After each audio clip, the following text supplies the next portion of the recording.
The hour. As always, I want to acknowledge Mark Hart. He's up there keeping control of the waiting rooms, the rooms, keeping me honest. He records the sessions, puts everything up on the OC Callers website, and keeps the databases and all the records handy. I don't think we'd be able to do that today. Also, as always, if you could just mute yourself while the presenter is speaking, but please feel free, as with all our sessions, if you have something relevant to the point being made at the time, feel free to chirp in. Or if you have any questions, you can send them to myself in the chat, and we'll ask them before we open it up for general chat. Today, I am very, very happy to welcome a caller who I have not known for a long time, but I have definitely known for a good time. I think I met Ken early in the 1990 it was. Yeah. At a caller school. But for that, Ken was already an old pro then. I don't use the word old as in age, but definitely a pro. He's been calling and dancing since 1973, which is what, 53 years now? 75, around there. 73, 75. So either 51 or 53 years, depending on how you add it up. But when people talk about Ken Ritucci, he is in the category of what I call, he's a walking database, because he learned his teaching and calling from legends and pioneers like Jack Lazary, Lee Kopman, Ed Foote, Deuce Williams, Jim Mayo, Al Brundage, Earl Johnson, just to name a few. For the last 38 years, I think now, or 39 years, you've been instructing caller schools. You own and run the Northeast Caller School, which travels sometimes up to 5 different locations through the US every year. You've taught and managed and ran schools and workshops in Germany, Denmark, the Czech Republic, Russia, even over here down in the land on under. He's a member of the Caller Lab board since 2014, and I think probably despite trying to get away for a while, they don't want to let him go because he's that good.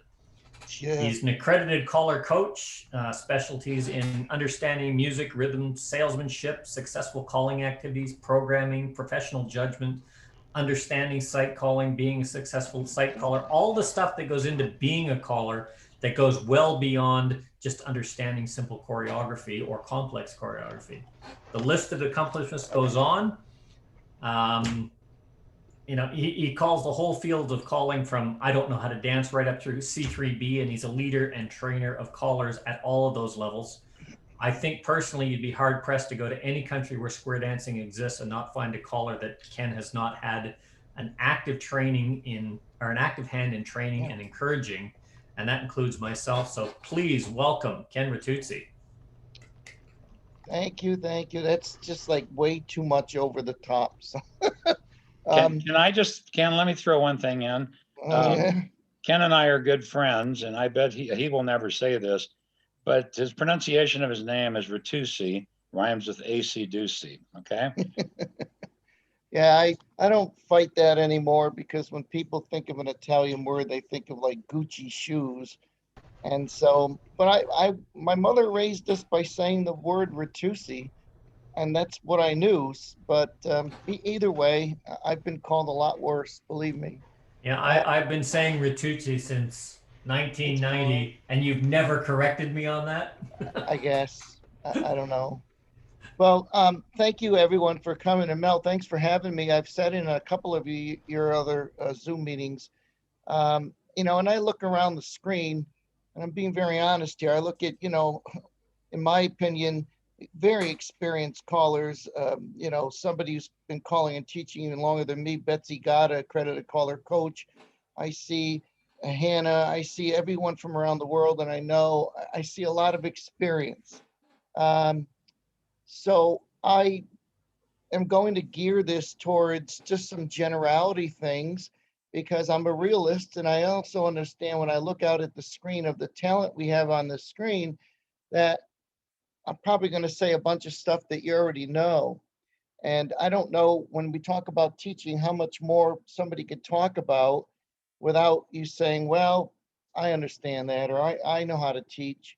I think teaching is so important, and especially coming out of COVID, because some of the clubs are starting to get up and dance. We really don't have anything going on in New England as of yet, but as I said on some earlier Zoom calls, when the smoke clears after the virus is done and people have been vaccinated, I mean, what's the landscape going to look like?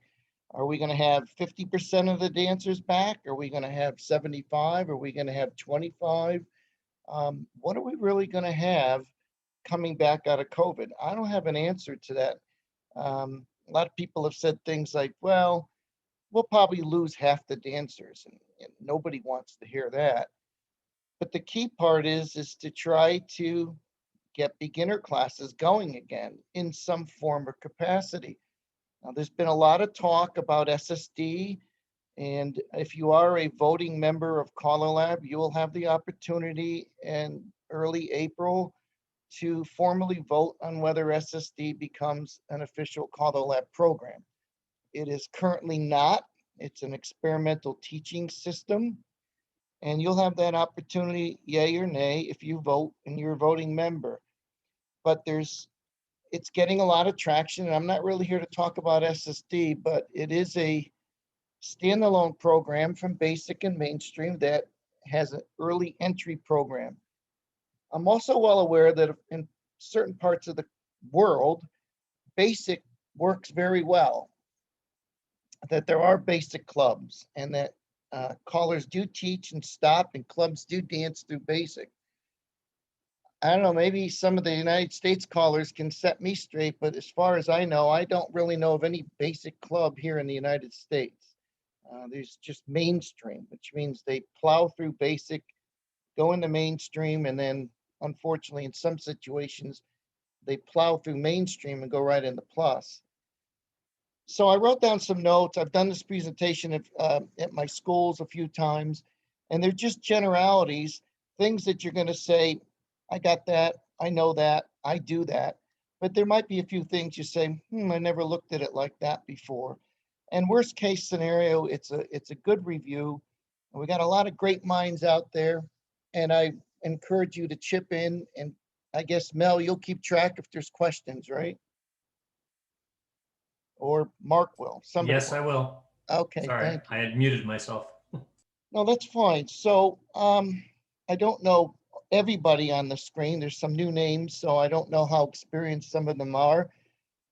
But I try to look at, I break into teaching, and it's the name of the title was Teachable and Unteachable Moments. And I will get into that because it is all part of teaching. But you can't just teach, you can't just talk about an unteachable moment, because that could take 3 minutes. We need to look at the overall structure. And no matter how long you've been teaching, the good teachers and the experienced callers know that teaching evolves. I mean, I could honestly say, I don't teach now the way I did 25 or 30 years ago, or maybe even 15 or even 10. You adapt and you change. And if any of you are involved in Call Lab, you know that the definitions change at times. And as a teacher, you should be, it's your job, I feel, to be up to date with the latest definitions and know what's going on, because things do change. And I broke it into 4 categories. I said, looking at the program, teaching the program, working the program, and establishing the program, meaning a teaching program. And some of this is pretty basic, but it's a good review. Have a game plan before you begin. My game plan when I first began teaching years ago was, how many remember the old, I think the colors were yellow and blue, sets in order teaching books that, it starts out with circle left, and they would have, anyone remember using those? I can't be the only one. Betsy does. I know Betsy does. So I took those books, having never taught a class before, and I just went down the list, and it said, okay, circle left on the first night and a few other calls. And then they actually had choreography. They actually had singing call figures. And being a very brand new caller and a new teacher, I used them. And I stumbled and fumbled my way through my first years of calling and teaching classes. And it's like anything, the more you do it, the better you'll get. And I think teaching is so important in our activity. Doesn't matter how high a program you can call or how many festivals or weekends you do. If you're not out there teaching dancers, then if you haven't taught a class in a long time, I encourage you coming out of COVID to think about teaching a beginner's class, even if you just have to start it on your own and not rely on a particular club. You should have a game plan. There should always be a game plan. And the game plan is usually a set of lessons, lesson plans, and they should be in writing. Some people can fly by the seat of their pants where they just get up and they just wing it. That might work for a very experienced caller, but it doesn't work for somebody who's relatively new into teaching or into calling. Because remember, we're not just teaching the calls, we also have to call the calls. And that's where you have to start putting everything together. So I would encourage everyone, no matter how experienced you are, refresh your teaching plans. Maybe you haven't looked at them in 10, 15 years. Maybe you don't have a set of them. Maybe it's time to dust them off and start using them again. But please update the definitions because they do change. You're going to decide by trial and error when you start teaching what is successful for you. I'll be the first one to admit I made lots of mistakes teaching my first couple classes because I was inexperienced. Some of you might have had the chance before you taught your first class to start working with an experienced caller. If you haven't taught a class yet, I would recommend that you go and be an angel at an experienced caller's class and dance there. And just dance and see and observe how he or she teaches calls, handles the class, puts the material together. It's not just saying the definition over the microphone and then expecting them to be able to do it. Teaching goes much deeper than that. And the issue sometimes we have with poor dancers is you hear lots of times, well, you know, there's too many callers, they're kicking out poor dancers. Well, how is that? What I've found is that mainly newer callers, at least here in the States, tend to get a lot of teaching from the clubs because they're newer and they're less expensive. Now, is that always the case? No. But in many cases, the newer callers will be asked to teach classes because financially, the club looks at that and says, well, you know, we don't know how many people we're going to get. We don't have a lot of money in the treasury, so we're not going to spend a lot of money on a big experienced caller. We'll take somebody new and we'll ride the bumps with them. But there's issues that come with that as well. Inexperienced teachers are probably usually have more of a problem doing a better job of teaching. And for any of you out there that are, you know, obviously they're experienced, you know that, you know, when the dancers graduate at whatever program it is, whether it's basic or mainstream, if they're not quite prepared because the teacher hasn't done his or her job, then might be a higher chance that they don't stay in square dancing. They may get frustrated. They'll go to dances and they won't be able to keep up with the caller who's on the stage, or they just they need more help. And so I'm a big proponent of having something in writing in front of me. Now, nowadays, I'll just maybe do certain ideas. I might take a call and say, maybe I want a workshop or I want to teach it in 2 or 3 different formations or arrangements. And that all depends on the type of class you have. If you have a class of beginners that they're struggling, maybe you don't have a lot of angels to help. Some people think a lot of angels are not a good thing. Some callers don't want angels. Some callers feel angels hurt more than they help. And in some cases, that could be the truth. If you've had the experience of starting to teach a call over the microphone, and then you hear in one square an angel's like repeating it like a parrot and trying to tell everybody what the call is, I guess they mean well, but they're not exactly helping you. So you should have something in writing, and you should decide, and you will learn we've all learned the hard way. I'm sure the experienced callers on this meeting can all agree that they've had better success the more they taught through the years. We've all stumbled and fumbled, and that's just what we do as new callers. But you have to understand what a teachable and unteachable moment is. To me, and I learned this from Al Brundage, a teachable moment was, depending on the night of your class, let's just say you have 2 squares of new beginners. In my area, that would be fantastic. And one night you're able to, you look at your lesson plan and you say, well, tonight, I'd like to be able to teach these 3 or 4 calls. And then you get there and nothing's working. You do your review. Hopefully you do your review. The first tip or so, you just start out dancing them. You don't try to hammer them with everything on the first tip. But you soon discovered that tonight's not going to be a very teachable moment. It's not going to be an evening. The dancers seem to be struggling. Last week, they all understood how to do star throughs and maybe dive throughs and circle to a line and whatever you're teaching.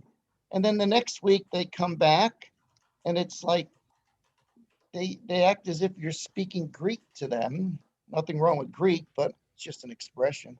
And so where I've seen callers have problems with is that they have a game plan and they say, nope, I have to finish this class in, I don't know, X amount of weeks. And tonight we're going to learn these 4 calls, whether it kills you. And they try shoving it down the people's throats and they push and they push. And that only frustrates the dancers. And then you may lose dancers in your class because of it.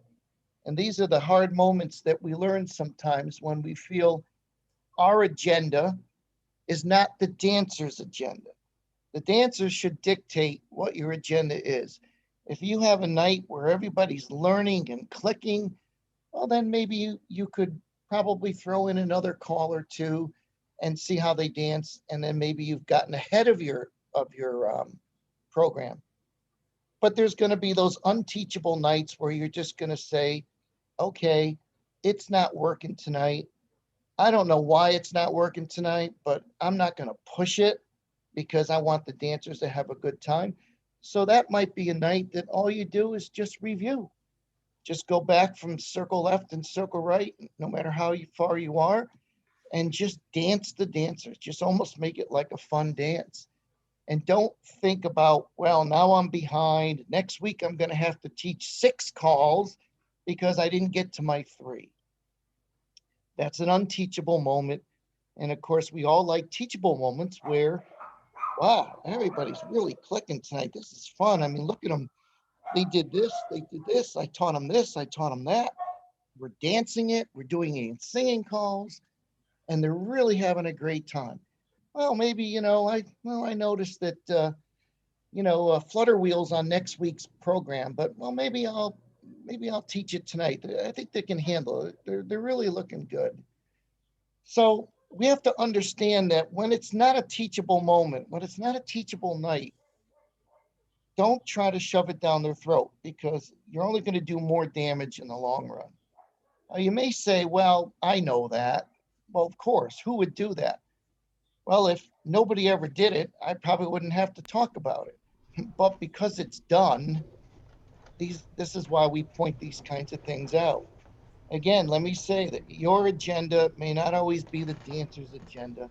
Sometimes you just got to let it go and come back the next week and start over again, maybe pick up where you have to and go from there. I mentioned that. Understanding how you will teach. There's really, to me, there's no one way just to teach. I like to get down on the floor and show the steps. Not every one of them, but I do show a lot of them. I like to get down, I like to do calls that I like to teach on the floor. Dixie style to a wave, flutter wheels, star throughs, right and left throughs. Many calls that you can get down on the floor. And I usually try to incorporate 1 or 2 of the class members to help me out. And I usually make a little joke about, why don't you, I'm down here, why don't you go up there and take my spot on the mic? And they all laugh and have a good time. But I believe in getting the class people involved and showing them. Show and tell is so important. And if you're not doing enough of that, I would encourage you to do more of it, because we all know that people learn different ways. Some people learn by reading, some people learn by observing, some people learn by actually hands-on, actually dancing the right and left through. So as teachers, we need to be flexible enough to be able to teach in different ways. I know teachers, experienced callers through the years, that stand up on the stage, they never get off the stage, and they dictate what the definition is. They go, okay, flutter wheel now. The ladies go in with the right hand, go across set, pick up the guy, bring him back, and there you go. All right, we're going to put the music on. Now we're going to dance flutter wheel.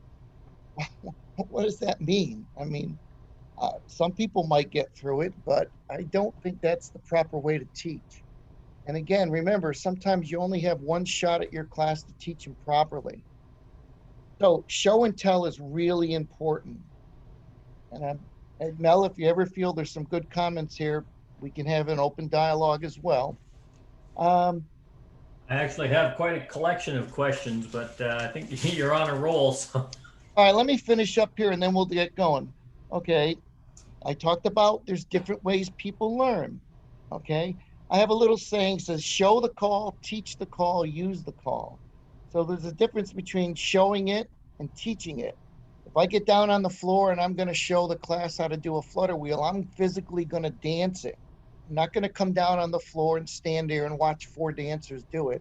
I'm going to get in, actually show the call and dance it and describe it as I'm doing it. And if I have to show it more than once, then I will. Because again, their timetable is not your timetable. Their timetable is more important as far as I'm concerned. And another big thing you should do is, and there's always been a big discussion of this, utilizing the calls that you just taught in the singing call. Now, some people feel that they have, some callers say, I do singing calls on every tip in my class.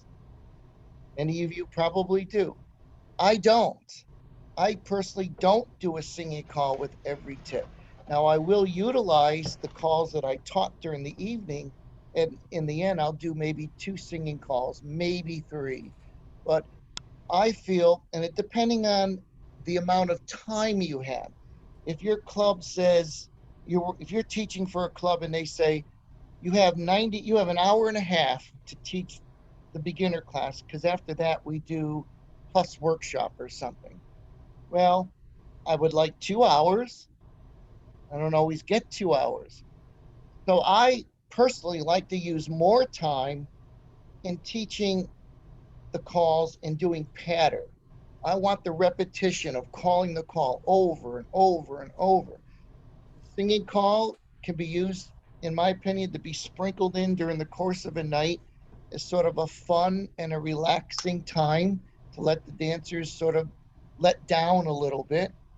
But I don't personally feel, and it's just me, that I have to do a singing call every tip.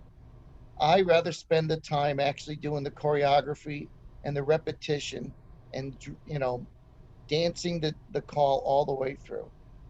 They will pick up on the singing calls, especially when they start going out to dance. Working the program, becoming comfortable with the program depends on your experience. And that sort of goes without saying. When you're new, even if you have a lesson plan, let's just say it's your 4th or 5th class. That to me doesn't make you an expert teacher. Now, some people are going to be better at it and learn faster, teach better than others. But in general, it takes many years to become a very accomplished square dance teacher. And there's a difference between an accomplished teacher and an accomplished caller. The idea is, I know some of the greatest callers literally all over the world, some that I've called with, and they're just fantastic callers. But in some cases, they're, in my opinion, either they don't teach classes or they're not really good teachers. Then I know callers that, They might be local or regional people you'll never hear of. They don't travel. They don't do festivals. They don't do weekends. But boy, can they teach. And their dancers are good. And they just have a knack to be able to teach. And, you know, what's more valuable sometimes in our activity, if you think about it, if we had all superstar weekend festival callers who didn't really do much teaching or weren't good at teaching, how many people would we have in our activity? I think I'd rather side on the side of having these experienced and these really good local and regional callers that are going to teach classes and teach them well. Still on a roll here. Learning when to teach certain calls before others. Goes without saying. I know we have a teaching order, and I'll say that the more experienced you get, you probably start to go off the teaching order a little bit. You say, the big argument you hear all the time, who teaches square through before right and left through, and who teaches right and left through before square through? It's personal preference. It depends. Many callers will say square through before right and left through has helped, right and left through before square through has helped, but that's a personal preference. You will find the more experienced you get and the more classes you teach, that you will change somewhat your teaching order. And there's nothing wrong with that. This is a suggested teaching order. It's not written in stone where Caller Lab says you must teach this way. It was put together because there's usually a reason why it's that way, but that doesn't mean that you must stay with it. You have to be flexible when you teach. Things aren't always going to go your way, and you have to adapt, you have to adapt and you have to change, because the dancers, you're like an idol to your beginner people. They just come to you and they look to you for expertise. And so you have to be the expert, you have to be the professional, and you have to be on the top of your game. If that means you have to make changes 8 weeks into your teach, well, then you make changes, because in the end, what's the most important thing is having experienced and successful dancers. Working the program, becoming comfortable with the program depends on your experience. Review, review, review. I'm a big fan of review. My first tip in lessons night is simply a dance. I just let them dance. I may not even stop the music and say, well, last week we learned flutter wheels, so let's take a look at that. That almost becomes another teach moment. And my first tip of the night is just going to be a dance. It's going to be a lighthearted dance. It's going to be easy. It's going to be fun. And I'll probably do a singing call. And then I'll probably have a very short break, and then I'll get them up after that. And that's personally when I want to start digging into a review material. My first tip probably will not have what they learned the week before. It will be up to what they learned 2 weeks before that.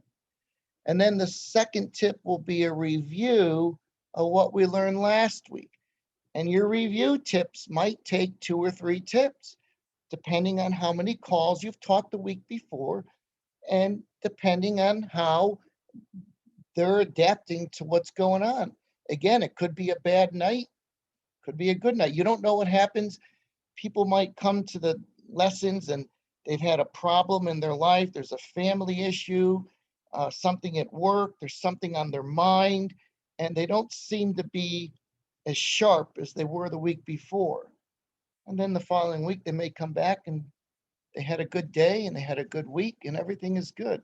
I mean, we almost have to be like psychiatrists and psychologists sometimes when you think about it.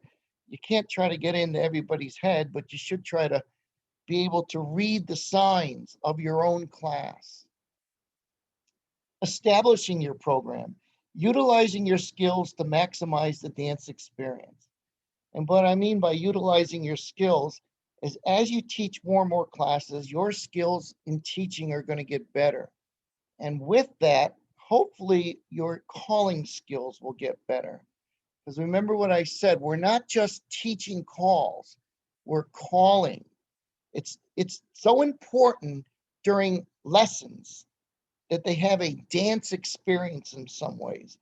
When I teach, I don't teach at a slow pace. I mean, I don't go super fast, but I teach and then I call at dance speed, because I've seen too many times dancers have come up to me and said, "Oh, you're faster than our caller when we just learned," and he would go or she would go really slow. And now that's their preference, and I'm not going to criticize them one way or the other.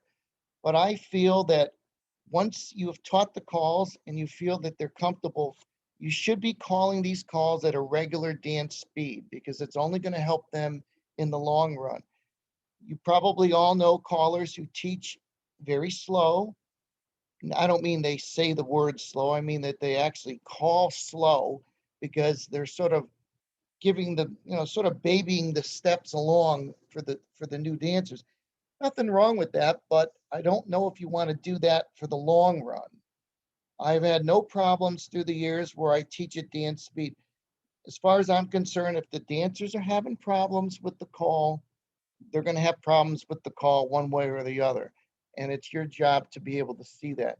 But, there's only so many crutches you can give them. You should give them a dance feel and a dance experience after they've learned the calls. I already spoke about understand that each class will be different. Doesn't matter how good the class is doing. You might just hit a bump in the road and just say, you don't get frustrated. Don't show it over the microphone. I've heard horror stories of callers who say, "This is the third time I've taught you. Why can't you get it?" Or something rude over the microphone. We sort of chuckle about that, but you know what? It's happened. I mean, I've heard it, and I'm sure some of you have heard it. You can't teach, you can't treat people like that. These are your class members. These are human beings. They got feelings. And if you're frustrated, cut the tip short, go outside, go get a drink of water, calm down, relax, and then come back and try to be a professional again. No program should ever be set in stone. No matter what you have to be flexible. I've mentioned that before. Your program will change as your teaching experience changes. We've talked about that. The more you teach, hopefully the better you get, the better your dancers will be, because you've adapted and you've learned. And we probably have all learned from our own mistakes. Know that your dance program is going to be evolving. It's going to be changing. You may decide after 6 years or 7 years of teaching, well, I think I've always been doing this way. I think maybe I want to start doing these calls first, or I want to do this, or I want to do that. And that's going to be up to you. Let them win and keep them happy. That's my opinion. If the dancers aren't happy, they're not going to come back. This is supposed to be a fun, light experience. This is dancing. This is a night out for them to learn and relax and have fun. It's something new to them. I mean, they could be, we all have very smart and intelligent people, school teachers, college professors, scientists, IT people that know a lot more than I do in these categories, but they don't know square dancing. So treat them with the respect that they deserve. One other thing I want to add, Mel, is that I always get asked, well, two other things I want to mention. One is, should I teach the call from all different arrangements and formations? Should I? And I always say, no, I'm not a big believer in doing that. Not in one night, okay? Because it can get very frustrating for the dancers. And after that, they can, you're going to be maybe too far behind in your lesson plans. And I don't know how much of it they're going to retain after a while. Now, some people say, well, when I learned, my caller taught us every position. We learned all position, and we came out of that class and we were like superstars. Okay, maybe they did, but you have to use professional judgment. If you're going to teach slide through, do you really want to spend the whole night doing slide through with same sexes? I don't know. Maybe you do, maybe you don't. In some areas, that could cause a problem. maybe just dance, slide through and teach it, boy facing girl for a week, and then go back and maybe throw it in there as long as they understand, the definition of it. So some calls you might be able to get away with and show 2 or 3 different arrangements in one night, and then others you might not. There's advantages and disadvantages of both. And the other thing I wanted to mention is, and I see this with a lot of callers, it's not my personal favorite, so I'll mention it, but I'm not saying it's wrong. When I teach a call, I like to have all 8 dancers involved with it. I'll pick the call swing through. I've seen many callers through the years, and I can see why they do it. They'll say, head, step to the center and step to an ocean wave. And then they'll start to teach them swing through while the other 2 couples are standing there watching. I'm not a big fan of that because I like to utilize my time to get all the dancers involved as soon as possible. So I like to have maybe the head square through 4, do-si-do, step to an ocean wave, and then we're going to teach the call swing through. I personally want all 8 dancers doing the call as much as possible. I think it helps. I've had success with it. I'm not going to say the other way is wrong. I don't know if that's really a wrong way. There's no wrong way. But I feel if you're going to teach a call, try to get all the dancers involved sooner rather than later. As a dancer, I don't like to stand there and watch 2 couples do the call. And then sometimes I've seen the teacher say, okay, well, that's how you do swing through. Square up and go home now, and we're going to do swing through. And the poor sides haven't even had a chance to do it yet because they were supposed to remember it by watching. I mean, you may shake your head and say, oh, that's not true. Believe me, I've seen a lot, as many of you have. And these are the things that I just point out to be aware of. I'm a big believer of getting all 8 dancers involved as soon as possible. So I sort of rambled on a little bit. I know we got great teachers out here. I know I probably haven't told you one thing you don't know. So, Mel, what do you got for comments or questions? About 3 pages worth, actually. Oh, good. Just to clarify, there are a lot of very experienced callers here. There's also quite a number of brand new callers, people just starting out here as well. So great. The first question was, how long should it take to teach a class at basic and mainstream? Well, I'm just asking the way they were asked. Well, so I think they're just looking for your opinion. To go all the way through mainstream, I'm going to say, without diving into too much, different arrangements and formations, if you start a class, say in September, I would have to say you probably feel comfortable maybe by March or April getting through a full class. And that also depends, though, on how much time you have. Some classes have 2.5 hours to teach. Some have an hour and a half. Some have an hour. So it all depends. If you have a club that doesn't mind you going through 10 or 12 months to teach a class, then you've got plenty of time to really do it. I don't know many of those, but I'd say probably September to at least March or April, provided you don't miss weeks, depending on where you live due to bad weather, holidays, things like that. So on a 2-hour night, you're looking at about 42 weeks. Mel? Sorry. Yeah, go ahead, Bob. And this, more than anything else, depends on the teaching skills of the caller. One caller could go in and do it in 3 months. Another caller could go in and they would take a year. There is such a thing as teaching skills that really affect that teaching time. Yeah, you're exactly right. And that goes back to what I was saying, that the more experienced you get, the better you're going to be at teaching. So maybe that March class turns into a February or a January. And again, it also depends on the dancers. if you have a really sharp class of dancers that maybe if they're younger or not, but they're catching on quickly and they're dancing, and you find that you're not reviewing as much each week because they're getting it, well, yeah, then you're going to be able to move at a faster pace. I mean, we all like classes like that, but we don't always get them. What do you got, Mel? I was just, Chris, just letting you know, I had to mute you again. For some reason, there's either a fan or something coming up, or your computer fan is causing a lot of feedback on the feed.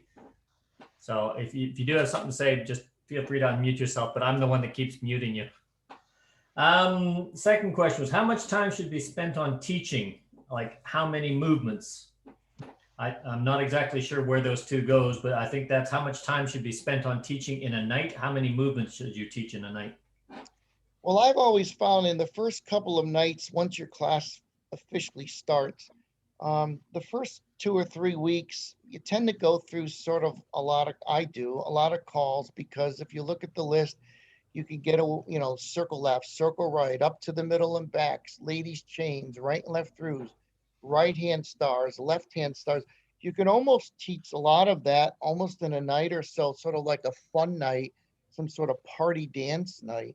And then once you get past all that, I think once you start getting up to the calls like star throughs and dive throughs and square throughs, then you sort of slow down a little bit, because these calls are going to be a little bit more intricate. Square throughs are going to take more time.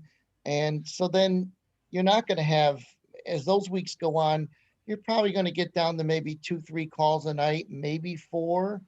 And again, like I said, maybe none. You could have a real unteachable night where all you do is review. Okay, there was a request. You mentioned lesson plans. Do you have a lesson plan format that you can share? Yeah, I have something somewhere, and I can find it and get it to you, sure, and you can send it on. Okay, now this next one is... No, Mel, Chris Yes, Bob. wanted to say something. Oh, sorry, Chris, I muted you because there was feedback coming, but if you've got something to say, by all means, just unmute yourself.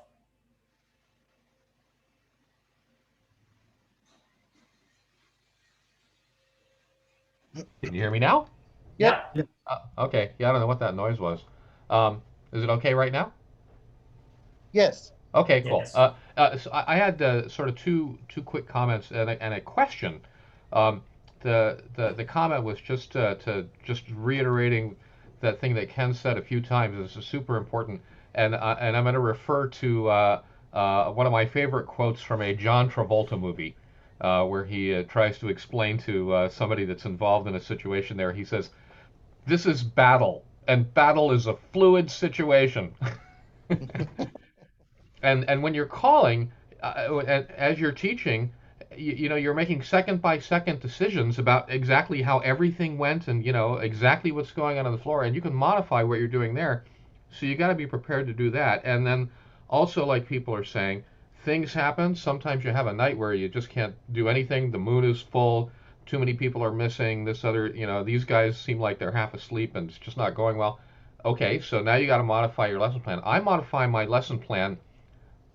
I don't know, about every third night I wind up shuffling some things around and shoving this one further out, and then if I do that, well, then I better go, cascade all the dependencies and, rejigger all that as necessary. And you got to be prepared to do that too. As far as teaching the thing from all positions, I'm with Ken. I don't teach them from all positions. I show one or two, the most basic thing, try to get them going, give them some idea what this call's about, and then later. And the result of that is that my list, if somebody was asking, how many calls, how long, or whatever, my list of calls is much longer than the caller lab list of calls, because my list includes all the different arrangements and so on. Maybe not all the different arrangements, but it includes things that are going to be significantly different. I teach those as almost like separate calls later on. Oh, you remember how that flutter wheel went when you were doing it here? Well, you could, but I'm not going to do that the same night. That's later, after they got a lot more material to play with, and then you can go back and add as much stuff as you can. The question that I have, and I think this has a lot to do with a lot of the failures that we see with square dancing in general has to do with pushing everything to make it go too fast. How long should the thing be? How fast should you be going? The the main problem that so I think I'm a hotshot teacher, and but the main problem that I always have is that you get a lot of pressure from most clubs. They've set aside a certain amount of time that they want you to teach everything in. It's usually ridiculously short. And I mean, you'll even have people in there tracking, auditing which calls you did so they can make a handout or something afterward. And they're like, oh, well, you did Flutter Wheel. That we can check that off. And I'm like, yeah, sort of. I'm going to come back to Flutter Wheel in 3 weeks and add some more stuff. But they're always pushing, pushing, pushing. And I mean, I just try to be sort of a hard ass and hey, I'm the pro here, and this is going to take more time, and this is that's just the facts of life, and try to give them pushback on that sort of thing. But I wonder if anybody has any particularly great strategies or advice for that sort of thing. That's the main thing that is always bothering me when I'm teaching is outside pressure to rush them through stuff, and I'm trying really hard not to do that. All are run clubs. I was going to say, run your own class, then that can't happen. But Chris brought up something really good. I've been talking about programming your class and your lessons plans. He mentioned doing changes on the fly. We call that micro programming sometimes, where you have to, even in the middle of a tip, you may decide that, it's really not working. I better stop trying to do Flutter Wheel, or stop the music, get off the stage from behind the table, get back out there. I always try to make a joke of it. I always make light of it. I'll say, I'll blame me, or I don't blame, but you never want to go and say, well, I've taught this before, but it looks like I have to show it to you again, and believe it or not, there are people through the years that have done this. I've seen it and I've heard it, and it's terrible. So you always try to make it fun. Just say, hey gang, let's take a look at that Flutter Wheel again here.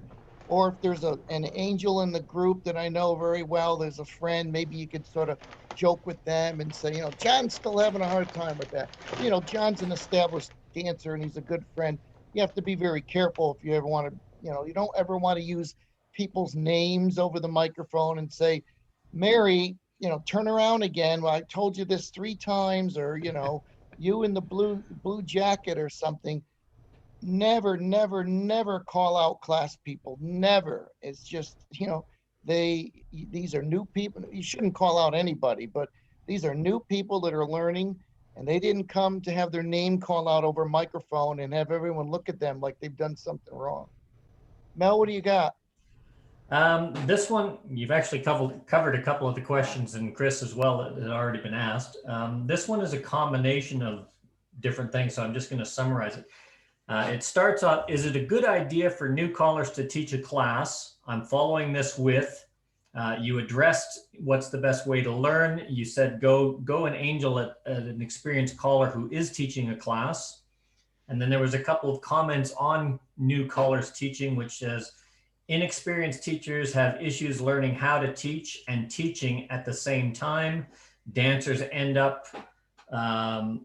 dancers aren't that good with new callers because they lack experience when teaching.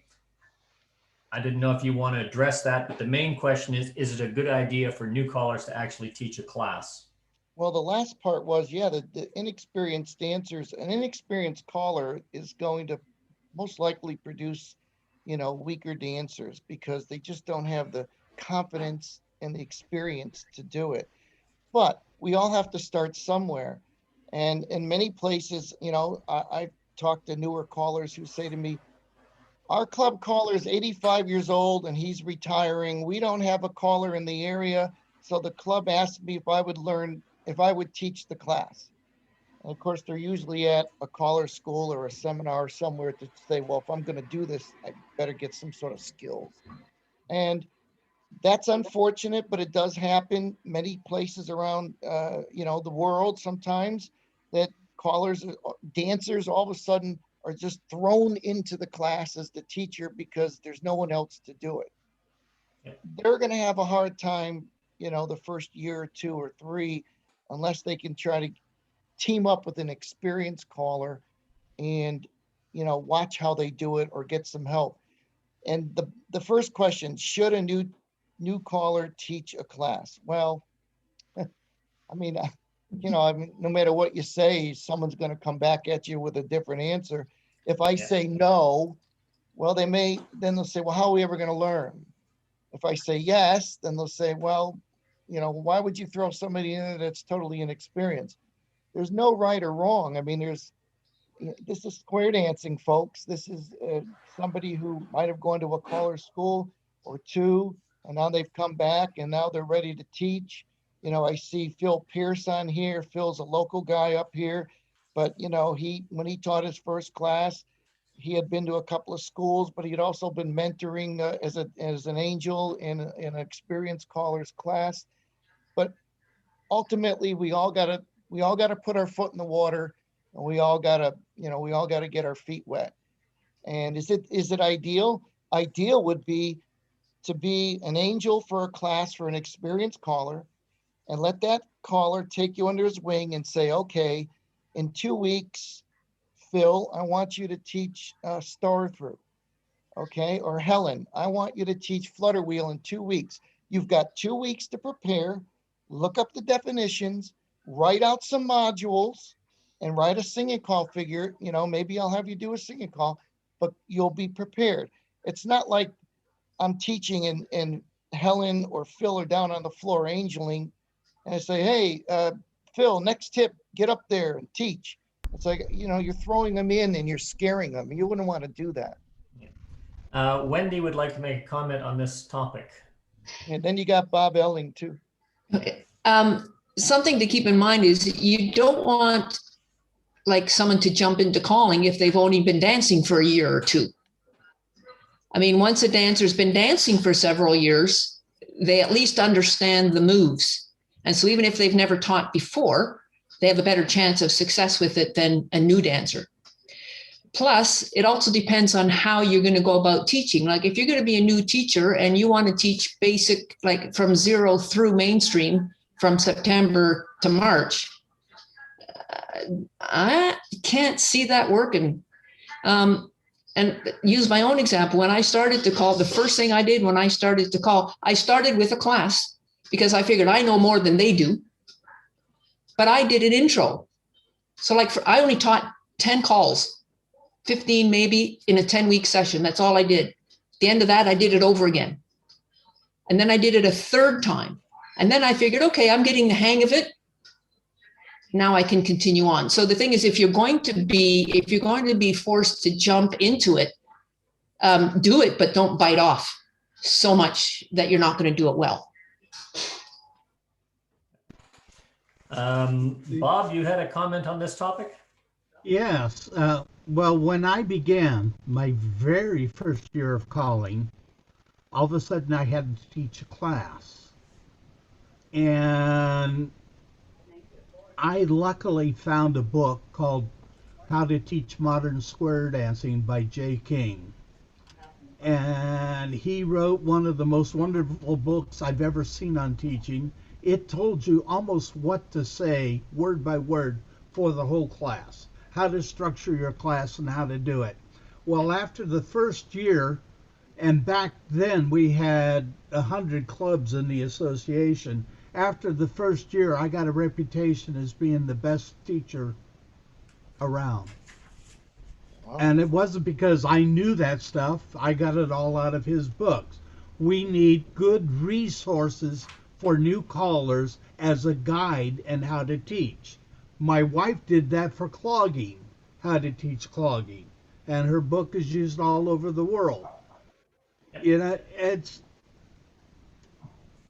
These new callers do not have the skills, but if they have a resource that they use, that can give them the skill to get through that class. Now, we have a lot of questions to go through. So when we're on a specific question, if you've got a comment, by all means, chirp in. I may, if you've got new questions, I may have them on my list, so either send them or save them. I got Alan Kerr and Betsy Gotta. You have comments on the teaching? Hi, Ken. Look, I wanted to ask a question. Say you're supervising a young caller and he makes a mistake, what he's teaching. How do you see the best resolution of that situation? The other is, do you think if you're sort of coaching a caller through and you're doing a class through together, what do you think is probably the best format to run? Okay, well, if there was a newer caller that was out teaching a call and I was there, unless it was really a disaster, I probably wouldn't say anything right away, because again, the new caller is going to be up there. They're going to be nervous. And I don't want to take away that moment from them.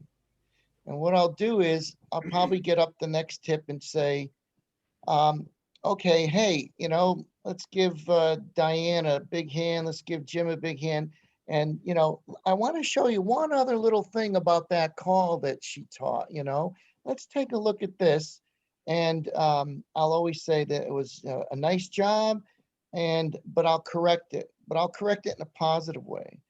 And as far as working with a new caller for a set of lessons, in the beginning, I just have them angel 2, 3, 4 weeks and just dance on the floor. And I tell them, look, listen, tape me if you want to. Tape me every week and listen to the tapes in between the weeks of how I describe the calls and how I dance it and what do I say. And then I'll start giving them some homework. I'll say, like I said to Helen, in 2 weeks, Helen, I want you to teach Dixie style to a wave. You've got 2 full weeks. If you have any questions, call me. Okay. Write some modules down. Send them to me ahead of time. I can review them to make sure that they work. Have your material ready. And then as the class season goes on, I'll probably give them more responsibility to the end. I won't just say, okay, it's all yours now. I'm not showing up anymore, because I'm the one that's probably in charge of the class. But I would Alan, I'd sort of dip into it slowly. But I'd give them more responsibility. And then I would sort of talk to them afterwards and say, you did a really nice job. That's a tricky call to do. That Dixie style, that's not that easy, I like the way you described it this way. You really had the dancers doing it this way. I would probably think, the next time around, you may want to think about saying this. Whenever you're going to critique a new caller, whether it's for calling or teaching, it has to be more positive than negative. Nobody wants to be beaten up with a stick. Can I chirp in on that? Yeah. This is for the newer callers out there, since I am one of the newer callers. A lot of times the callers will be at the dances that you're at, and they will not. They feel kind of like Ken said there. They don't want to say nothing. They'll keep their opinions to yourself. So if you want critique and opinion on what you're doing, a lot of times you have to take the first step and say, hey, what did you think? Is there anything that I could improve on? I'd like your honest opinion. You have to ask them a lot of times to get the opinion. That's it. Yeah, that's a good point. Alan, before we go to Betsy, you had 2 questions there. Did Ken answer both of those for you? I think so. Thanks, Mel. Betsy, you had a comment? I A question? had a couple. What Mark just said, if you're going to ask for feedback, for gosh sakes, ask the caller for feedback before you do the teach or the tip. So they're prepared to listen rather than just be dancing or chatting with somebody. Yeah. Ken said most of what I was going to say about working with a newer caller, let them mentor them and let them teach throughout the night. I have team taught with a fellow caller, because we alternate doing our club dance. And what we have is there's a website where we write down or log in what we've taught that night, so the other caller, if they weren't there, can research it and build on it. It's very important to build on what you have. and adding to adding to what happened when the caller did not teach it the exact way you thought it should be done is another way to think of that is. It's or here's another variation. Yeah.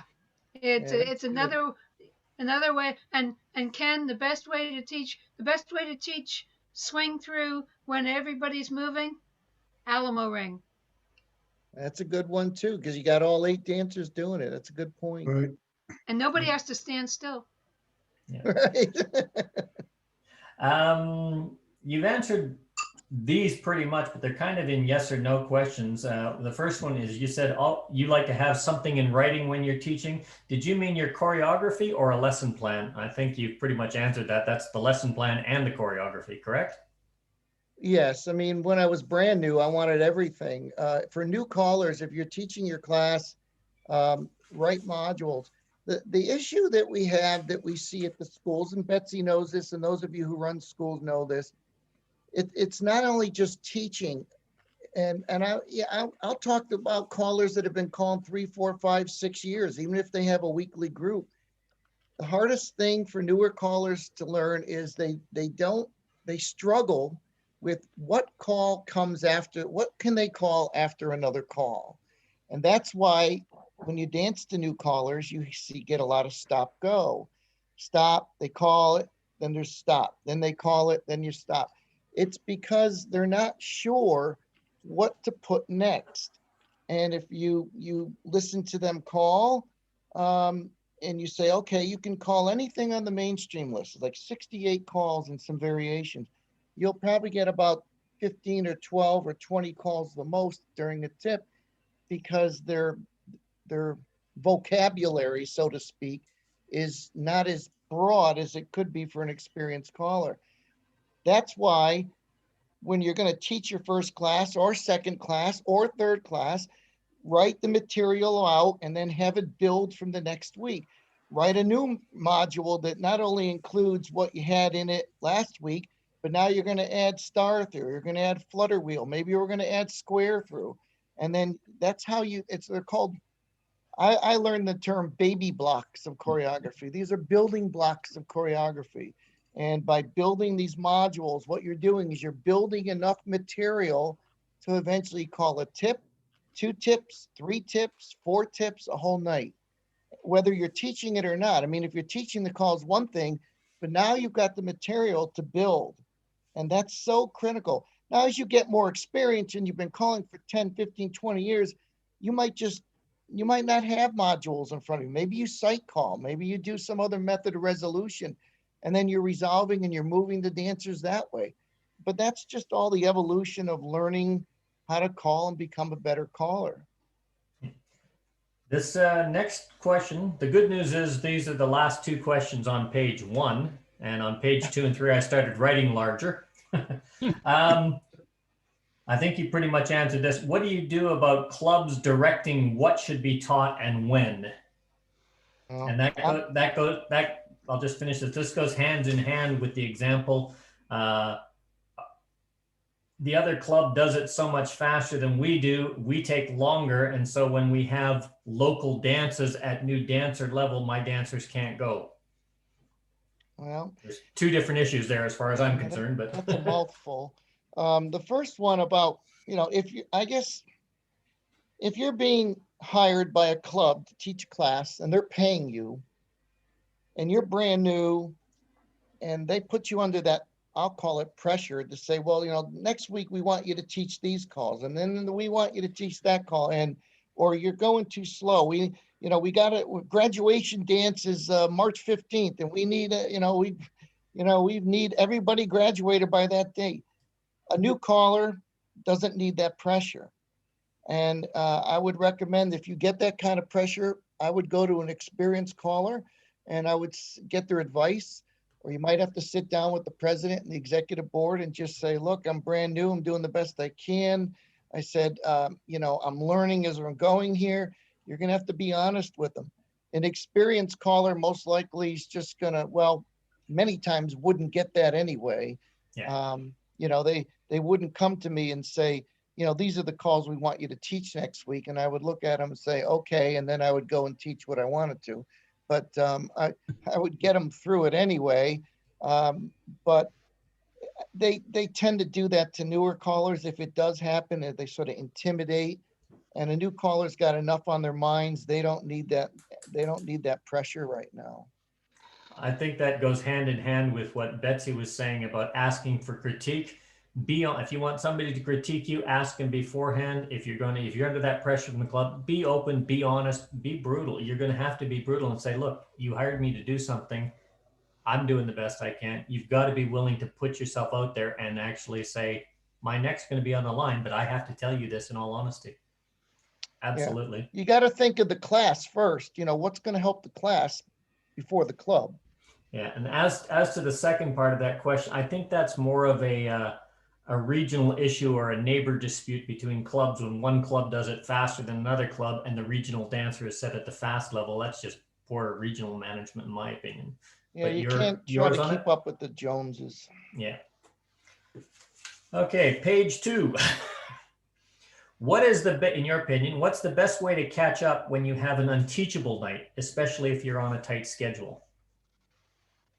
Well, that's a good question. If you have a really unteachable night where you didn't get any new material, I would probably, the first tip of the following week, I wouldn't do a dance tip. I would stop the music, get on the floor, and just start teaching them calls. I would try to make up the time by teaching 1 or 2 calls from last week, and then maybe throwing in 1 or 2 from this week, and then slowly pushing it down the line. You have to think of your time factor, and at some point, if you stay, then you hope that you get a really good normal teachable night so that you can sort of push the envelope a little bit. I sometimes will eliminate all but 1 singing call for the night because I like to have the patter time, and I think the patter time and the teach time is more important than the singing call, especially if you had an unteachable night and you're a little bit behind. I mean, there's ways you can catch up, but that's what I would do. I would eliminate the first tip as far as dancing and relaxing, and I would just get right into teaching. And sorry, go ahead. I was just going to say, the next one is sort of a combination of 4 questions. It was surrounding the angels and how you get on the floor. One is, I'll just start. Do you do the show and tell, or do you have the angels? Now, I'm just going to qualify this. Would you have the angels or new dance members do that? Because you said you get the newer dancers on the floor. And I'm assuming that was when you said, I get on the floor and do a demonstration with the new dancers as a show and tell. I always get the new dancers to help me, not the angels. The only time I use an angel is when I teach swing, because they usually are more experienced in swinging properly, where you counterbalance your weight and you're pivoting off your feet. A brand new dancer, when you all I know is for 44 years when I teach swing, and I always get somebody from the club that I know that's really a good swinger, and then I'll get back on the mic and say, okay, swing your partner, and it's like all choppy and they're all jumping up and down and hopping, and I wouldn't use a class member to teach swing. I always use a club member, but I normally try to get the class involved because it sort of breaks the ice. Like I said, I always make a joke, and I'll say something like, now, if I make a mistake, you help me out. And they go, oh, well, I don't know what I'm doing, and they laugh. And I think Chris Stacy, it looks like he's in a recording studio. He wants to say something. Well, I did. What was it? Oh, right. About the unteachable nights and the catching up. I always try to build in some nights where I'm planning. They don't have to be in a specific place. You can use them as you need them. You can kind of predict where they might be. But I try to build in some nights where I'm planning. What calls are we going to learn tonight? None. We're just going to practice. Review nights. Yeah. Absolutely. That used to be in the 41-week program. There was three nights which were specifically for that: party nights, review nights. This one you've covered. There was a number of comments and questions on that, but it basically surrounds, do you teach all positions at once? And I believe that was pretty much covered with, you try and get the common standard applications and you build the extended applications as you go through the rest of the program. I think that's a pretty good summary of what was said by a number of callers. On the issue, you said you don't do a lot of singing calls when you're teaching. Mike, you wanted to expand on that. You made a comment, one reason to do singing calls is learning how to dance a singing call for the dancers. You'd ask for discussion. Can I just ask that we get through the rest of the questions and we can have that discussion right at the end, if that's all right with you, Ken? Sure. Okay. On teaching order, new dancers also come to you, this was a comment, come to you as a caller because a lot of the time you're the only person that they really know and no one else is there. That's what makes you interesting to them. So you have to be interesting. Wendy, this was a comment about your cat. It's a lovely cat, but when it looks at you with its tail up, it's not the cat's face that's facing the camera. Sorry, that was Darla. She likes to run around my shoulder and then take off. No, not your cat, Wendy's cat. Oh, well, my cat does it too. Your cat was doing it too. I just thought I was going to say, I didn't say that. No, but we all did. This next one, when would you stop, when you're teaching a new class, when would you stop queuing or prompting new or introduced calls? I don't do a lot of queuing. When I teach it, I don't really say, okay, right and left through, right hand pull by, courtesy turn, boy, get the girl's hand, turn her around, blah, blah, blah, because it's like too much. And for new dancers, if they hear blah, blah, blah, blah, blah, blah, blah over the microphone, it's very confusing. But normally if I do have to cue some new class, some new teachers, some new calls, no more than a week or two. And if they're still having a problem with it, then I just stop the music, go down and say, again, I always keep everything light and fun. I like to joke around, but I know what I'm doing. And I'll say, hey, gang, let's take a look at that. And again, I'll bounce it off the angels sometimes. I'll say, and these are people that I know and trust, I'll say, Roger's just not getting it. And like when we square up, I may move class people out of a square.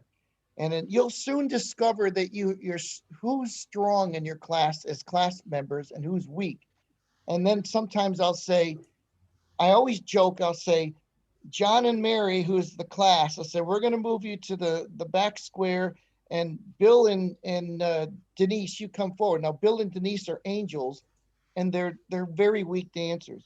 And I'll say, we have to break the angels up back there because they're just going to get into trouble, and everybody laughs. What I'm really doing is I'm putting a strong class couple into a weak angel couple and replacing the weak angel couple, and I'm moving them out of there or I'll take a weak angel couple that's in a pretty good square with my class members, and I'll move them out of there before we start dancing because I don't want them in there because they're not going to be of any help. It's a sort of a game you play. They don't really know but I always joke saying we can't keep the angels together because they're only going to get into trouble, and we don't want that. So. Yeah. There was a couple of teaching tips that came out. You mentioned a couple of them, but it all boils down to never isolate, identify, or call out your new dancers. If they have a bad night, if you have a bad night, if somebody makes a mistake, you take the blame or blame it on the moon or something, but never on the new dancers. There was a number of comments surrounding that, and I think that's just good, solid advice. When introducing a call, is it best to cue gender, boy, girl, or is it better to use right-hand dancer, left-hand dancer, ends, centers, etc.? That's a good question. Well, we're getting away more from boy, girl, and obviously if you're trying to do, ends and centers, I like to teach. Now, here's one thing I will teach, and I will dig into things like terminology, ends, centers, leaders, trailers. I mean, I will get into some of those things because As they start getting into calls like split circulates, I don't have a problem showing them split circulate from a column, box circulate. I explained the difference, because once you really thoroughly go through circulates, I want beginner dancers to know what a leader is and what a trailer is. And I'll tell you, half, if not more than half of the angel people there don't know, because they probably weren't taught it. I think we're doing a disservice to our dancers by not letting them know the terminologies. They're going to be much stronger dancers in a mainstream program, or if they move on to plus, where they're going to understand what a leader is and what a trailer is. Now, do I show it on the first 4 or 5 nights? No, probably not. But circulates is a good part to do that with. And I don't know if I so much get into the, I do explain that, you know, the on a right and left through, the left side dancer happens to be the boy. He's going to courtesy turn the right side dancer, but I don't really spend too much time on it. But if you're out there teaching and you're not using enough, if you're not educating your dancers on leaders and trailers, I think you should start doing it. You know, don't make a big deal of it. It's not heavy stuff, but they need to understand what a leader and a trailer is, because that just falls into a whole bunch of calls that are going to help them become stronger dancers. Yeah. I always go by the, if I'm teaching, if it's a girls in the middle and I say girls trade, they know who it is. If it's a boys in the middle, I'll say boys trade. And that's when I'm just teaching the movement.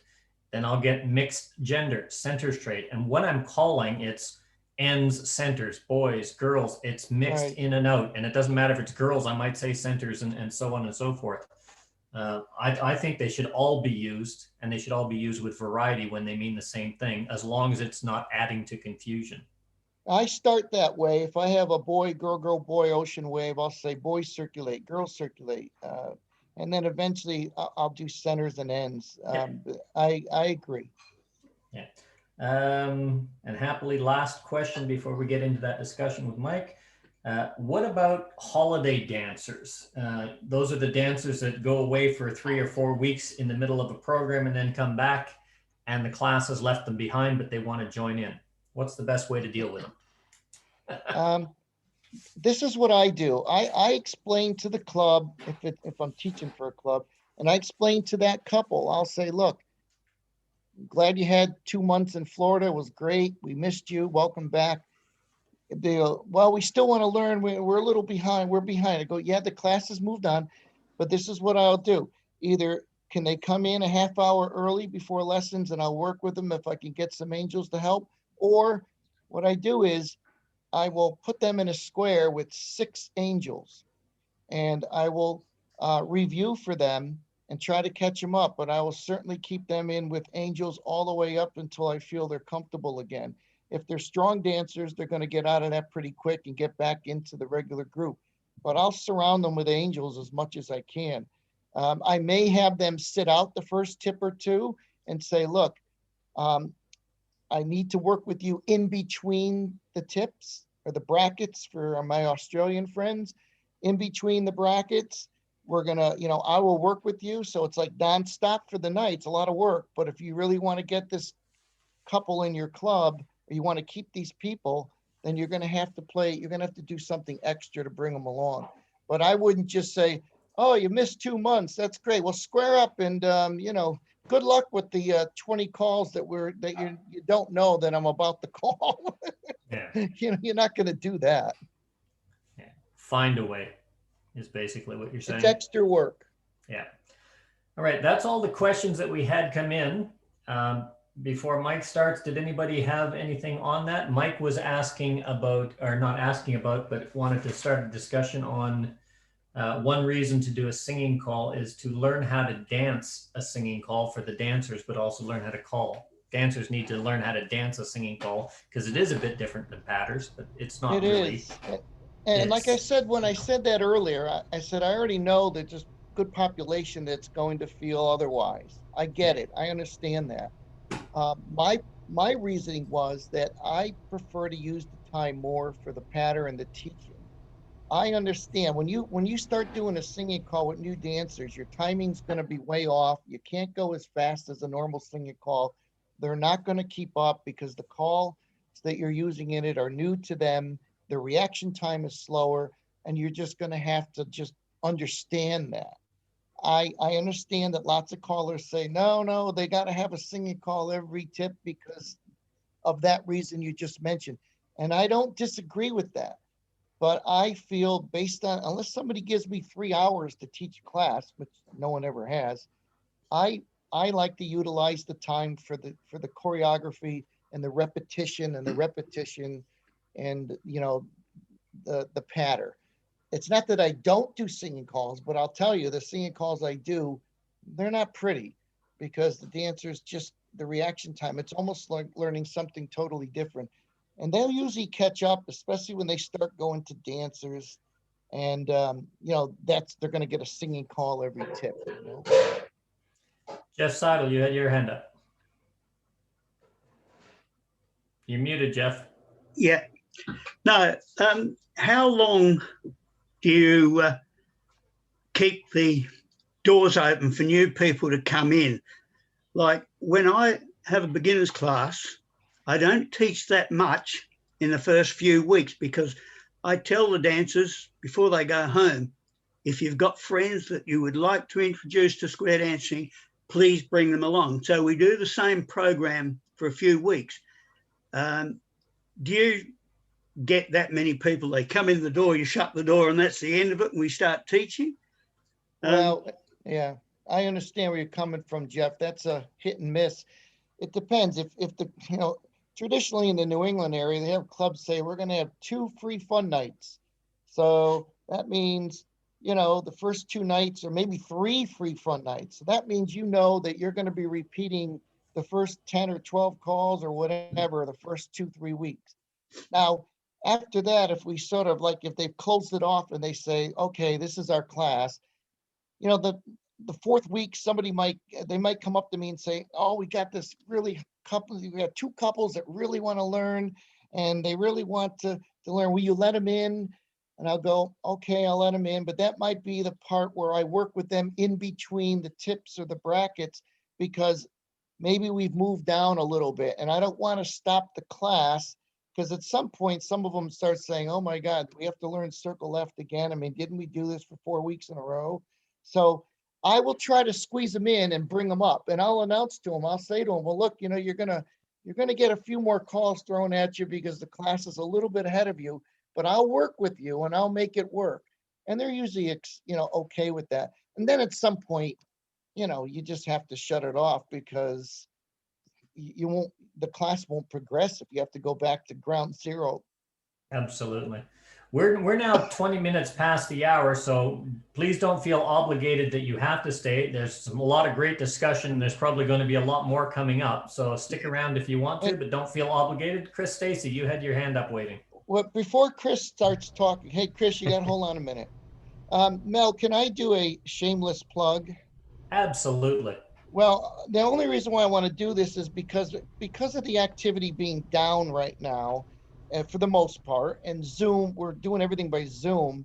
It's hard to get the word out of any type of things we're running, weekends, festivals, schools, whatever. If anyone is interested, I've put together a very specialized 4-day caller school of nothing but teaching. It's not teaching a particular program, it's teaching all facets of teaching. I'm going to be doing it with Kip Garvey and Bill Harrison. It's going to be in late August this year now I know for people around the world, this isn't going to help you, but for the United States people, it's going to be in St. Louis. I put it in the middle of the country. It's not going to be your typical caller school. It's going to be geared strictly on teaching, all phases of teaching, and it's going to be pretty intense. So if anyone's interested, all I can say is I can give you an application. Just email me at kenritucci@gmail.com and I'll send it to you. I think a school like this is needed because in general schools, we don't spend enough time on teaching, and teaching is so critical. So if you're serious about it, and my friend Hannah over in Sweden, if you get me about 10 callers, I'll come over and do one for you. Sorry, Chris, go ahead. Oh, yeah. No, I was just going to say about the business of the cutoff point and letting people in.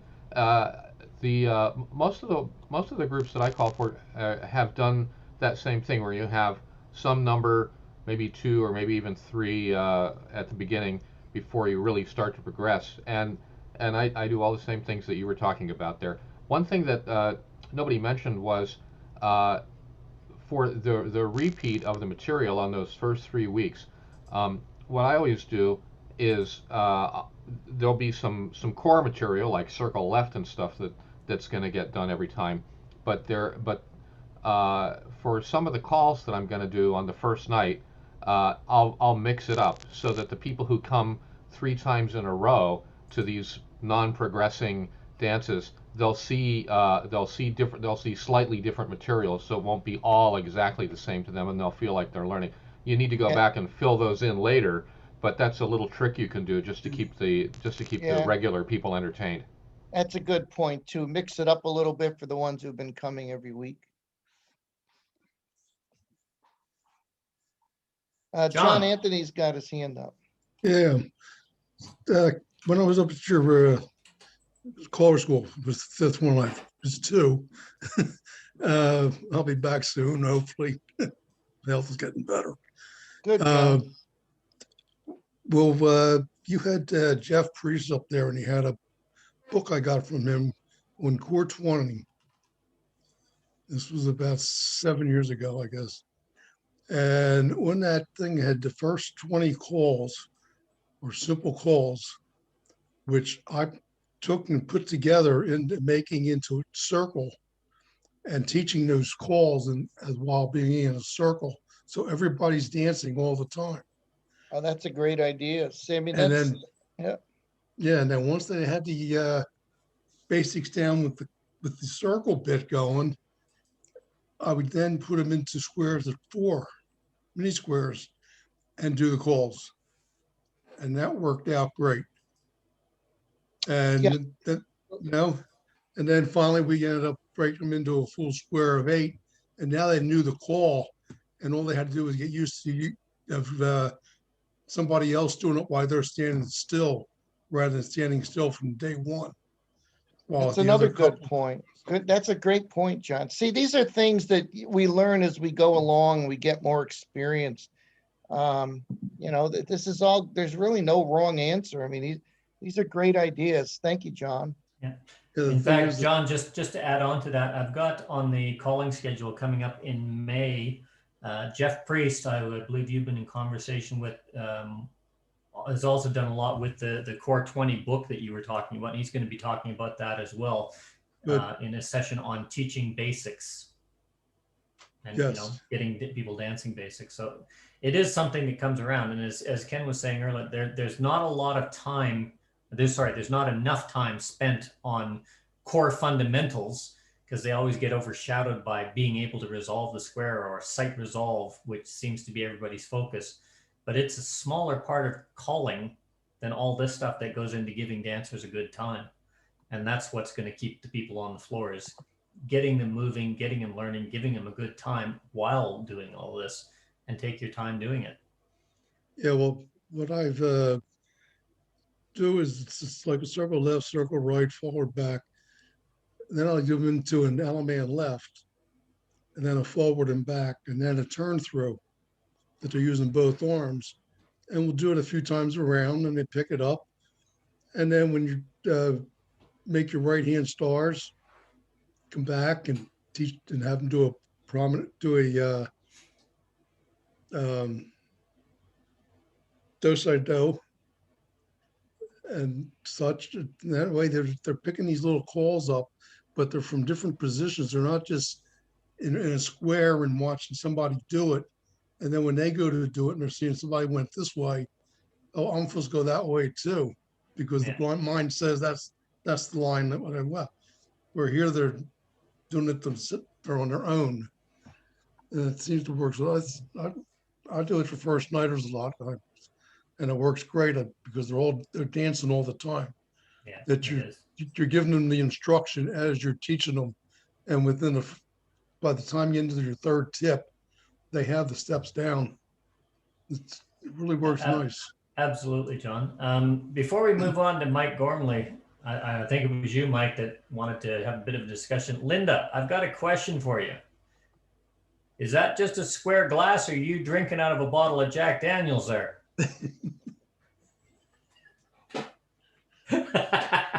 Looks like it.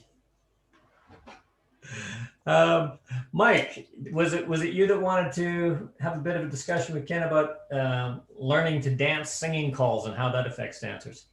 Yes. Go ahead. Go ahead. Okay.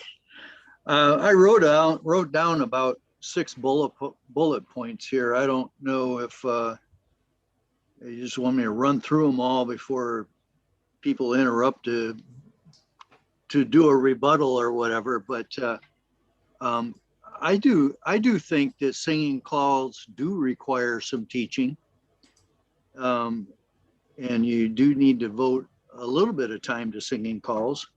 Sure. The one reason is when we do a patter call, if the dancers are having trouble, or say on a square through, when it's early on, you can give them the time they need to complete the square through, because some of them are going to be turning out instead of in, and all that kind of stuff. You don't have that time in a singing call. And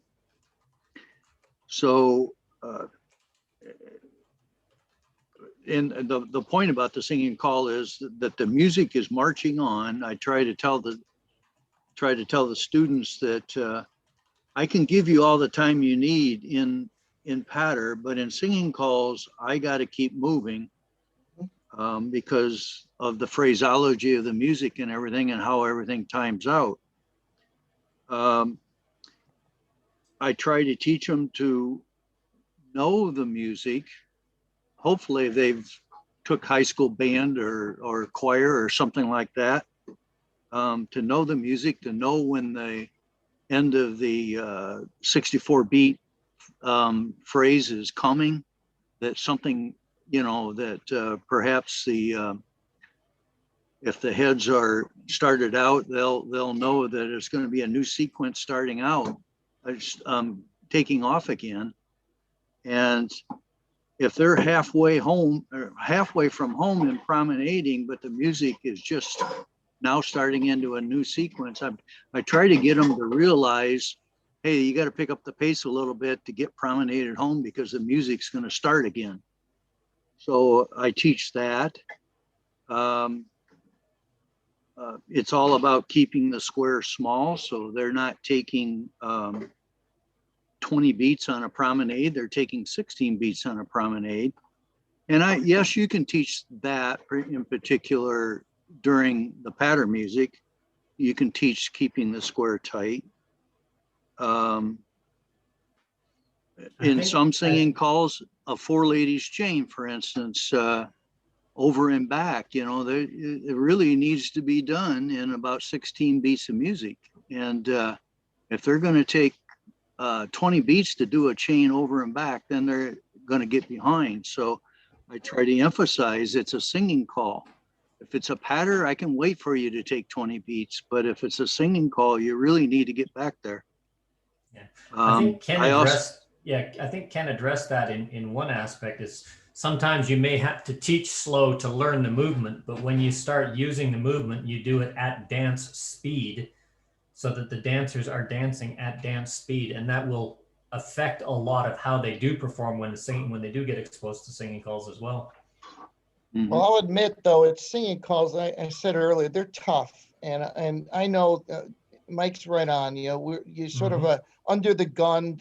The record keeps playing, the music keeps playing, and you got to continue. And most of the time, the newer dancers are, timing wise, they're so far behind. They might be halfway from home. And I just adjust. I don't try to make a big deal of it. Betsy's going to have something to say, I'm sure, which is good. I don't push them too hard on the singing calls because I know it's new to them.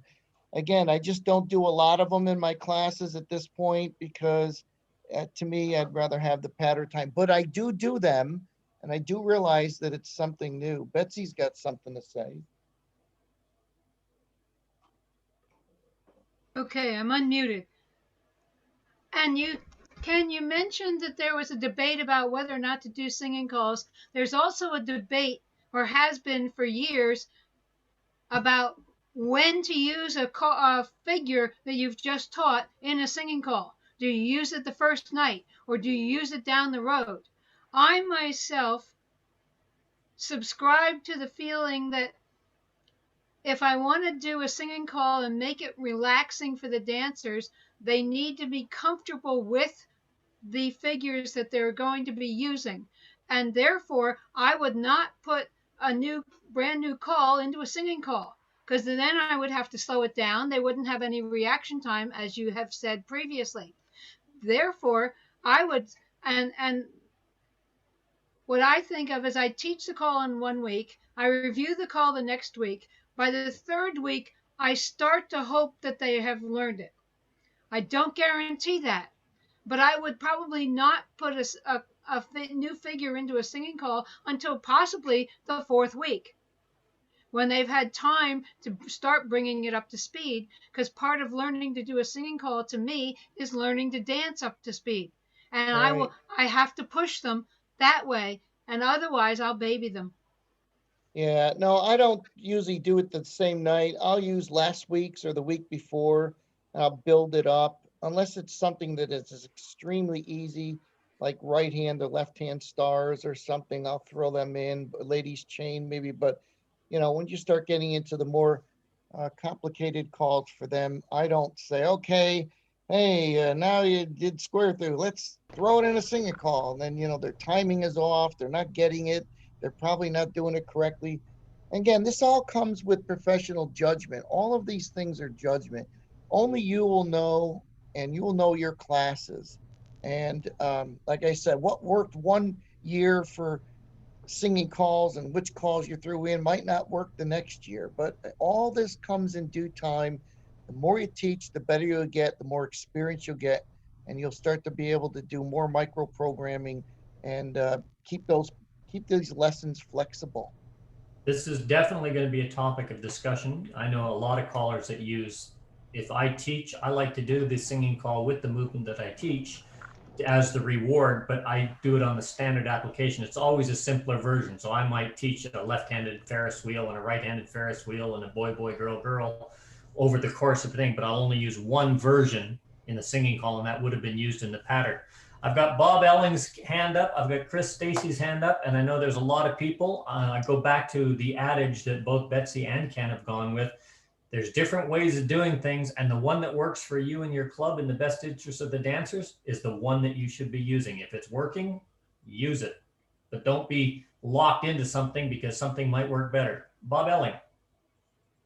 Yeah, to me, the singing call is probably the best teaching portion that I have. And unlike the rest of you, I teach timing with my patter so that there's no difference in the timing of how they proceed to do the call from my patter to my singing call. I call the flow of what I'm going to do in the singing call in the patter so they're comfortable producing it. And I'm not afraid to just, hey, before we do this song, this is how it's going to go. And tell them and walk them through the figure, which they already know. And they go, oh, okay, I can do that. And it's a reward. And the way their mind focuses on the choreography during the singing call and a patter is totally different. They're really stressed out and concentrating on patter. You do a singing call and they relax. It plants the choreography into their long-term memory. And to me, it's just part of my teaching. For me, yeah. I don't think there's any wrong answer with singing calls. No. For me, I always try to use whatever the figure is I'm going to be using in the singing call. I'll incorporate that in the patter. If it's a heads promenade halfway, I might be using a right and left through or something. But the figure in the patter I will use in the singing call. But my singing call figure on my focus movement is always a lot easier than what's in the patter and if it's a new movement, it'll be that one figure. Chris Stacy, you had your hand up with a comment on this. I was just going to say pretty much the same thing that Bob said and that you said, but the big thing about the singing calls to me is that it's supposed to be a reward, and you're teaching them that it's a reward. You're conditioning them to think, oh, this is going to be good. We're going to have a singing call. This will be fun, and so you want to guarantee that they're going to succeed on the singing call. And I mean, when I'm doing them, I have some idea of what the figures, what the interesting call is going to be that they're going to be doing in there. And but in terms of the actual figure, I'm going to think of something really, really super simple. And you want the absolute minimum thing, and then you can just pad it out as necessary. But I mean, anything could happen. All kinds of things can go wrong. Occasionally, you might have to do something pretty radical, like do the thing in basically 3 progressions. Eating into all the break time, and whatever you need to do, and you don't make a big deal about it to them, and everything is just going fine, and we're doing it, and that's just the key thing. And you prep them a lot for it, like everybody's talking about with the repeats, and then you only use the simple version, which you also just reviewed, and you warned them you were going to do it, and maybe even went through the figure, all that stuff. And so you just got to have to make sure they're going to succeed, and you just got to prep them very thoroughly, and then they'll have a nice fun time, and they'll be thinking, oh, when do we get another singing call? That's fun. Ken, I want to give you congratulations. Ed Trevor had his hand up. Yeah, I was just coming to that. I just wanted to give you congratulations because we have in the past done one way of looking at it and another session of the same topic, but a different way of looking at it. You've managed to bring in 2 different perspectives of looking at something on 3 different topics into one meeting, and they're all work because you, Bob, Chris, Betsy, you're all very successful callers, and you have different approaches. Ed Trevor, you had your hand up. With singing calls, there is a different mindset, or I don't know how to say that, but you also have to prepare them for how you're going to progress in the square, when you're going to progress. You've got a figure versus that was going to be another one of my points. Yeah. So between the beginning, the middle, and the close. So I don't know if you want to address that at all, because that is also something you have to prepare for out of the ordinary in the pattern. Good point, Ed. What I do is when I do my first singing call with the class, when I finally do one, I don't use any music at all. I stop the music and I explain, and I'll actually show it, and I'll have the 4 ladies chain, and then I'll say about halfway through the singing call, the ladies are going to be where they are now, and I may say something like element left, weave the ring, swing your partner, and I'll say, I don't mean your original partner. I mean the partner you're dancing with now. I said, don't cut across the square and go get your original partner. And they usually laugh. And I explain that because if you don't, they're gonna. I've seen it enough. So you're right, Ed. You got to break it down and explain that halfway through the square where they're going to be. And so there's a lot involved with it. And all the comments from everyone on singing calls has been right on. Like I told you when I started this, I said, there's no wrong answer. It's all personal preference. And I do singing calls. Don't get me wrong. I do them every night, but I don't do them every tip because I just feel it's not as important at this point in their learning process as it is. Now that's just me. You could think otherwise, and whatever works for you, it's fine. There's no wrong answer here, but I do them. Thanks, Ed. Mike, how many of your 5 points have we hit? Well, I just had one other one, but it's kind of maybe not a good one. Like I was going to use a typical star pattern. Head square through 4, right hand star, heads to the middle, make a left hand star, a full turn to the outside. When I'm teaching that for the first time to new people, they struggle with it, of course. Who's in the middle and all of that sort of thing, but it's a typical pattern that gets called. And again, it can be taught in the hash, but it's the flow of the music. They eventually got to get it so it'll flow, so they don't. So they're back to where they need to be in time. Of course, usually there's enough time to do a do-si-do or a swing through boys trade, swing corner kind of thing too. But that was one thing I was going to point out. And the corner progression concept, you know, that's where it's used, is the corner progression. Would you show corner progression during the patter by chance? I don't normally. I just do. I normally don't know. I think once I explain where they are halfway through a singing call, I do explain that, you know, the ladies, you're going to swing your corner 4 times through. I might mention the word that if there is a progression. And I try not to get too deep with them on words like that, but I'll explain that. It's a good point. I definitely explain that halfway through the singing call where they're going to be. And then during the middle break, don't run across the set, get your original partner, because the person you're with now, it happens to be your partner during this particular point in time. But I'll say you will swing. At the end of the singing call, I say you should end up with your original partner. I don't normally have many issues with that. And you got to also remember, if you have angels in the square, they're pretty up to speed on singing calls, so they can sort of help out as well. I have one last point, and that'll be it for me. I just want to address that corner progression. Generally, when I'm calling and a few other callers, the indication I got when I was learning to call is on your first night is when I start with corner progression, because usually on the first night I will have taught a ladies chain and a ladies chain 3/4. I don't have the swing in there, but I try to get in that static square 4 ladies chain 3/4, keep that girl in promenade, and it's right off the courtesy turn into the promenade. That way there's no confusion. That introduces the corner progression so that as I go later on, it's already part of the vernacular, it's already part of the habit, and there never really seems to be much problem on it.